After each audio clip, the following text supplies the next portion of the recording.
రోజు ఇడ్లీ పొడి చేస్తున్నా. దానికోసం ముందుగా పాన్ పెట్టుకొని పచ్చిపప్పు వేసుకోవాలి. నేను 1/2 కప్ వేసా పచ్చిపప్పు. ఇలా లో ఫ్లేమ్లో మంచిగా వేగాల. ఇది ఇలా రావాలి కలర్. దీన్ని ప్లేట్లో తీసుకున్నా. మళ్ళీ అదే 1/2 కప్పుతో మినపప్పు ఫ్రై చేసుకోవాలి. పప్పులన్నీ లో ఫ్లేమ్లో మంచిగా దోరగా ఫ్రై చేసుకోవాలి.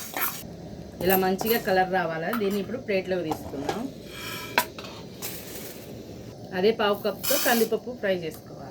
లో ఫ్లేమ్లో దోరగా ఫ్రై చేసుకోవాలి. పప్పులు ఎంత బాగా ఎగితే అంత టేస్ట్ వస్తుంది పొడి, ఇడ్లీ పొడి.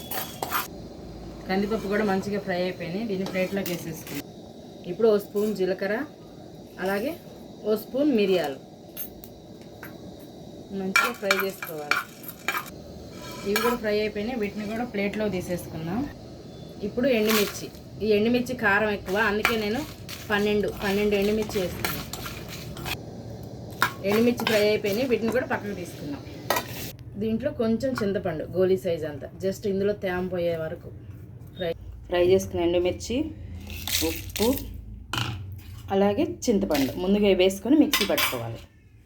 ఇప్పుడు మనం ముందుగా వేయించుకున్న పప్పులన్నీ వేసి మెత్తగా పొడి చేసుకోవాలి. పొడి అయినాక లాస్ట్లో 4 వెల్లుల్లి రెబ్బలు. ఫైనల్గా ఇలా రావాలా. ఓకేనా? ఇడ్లీ పొడి రెడీ అయిపోయింది. బాయ్.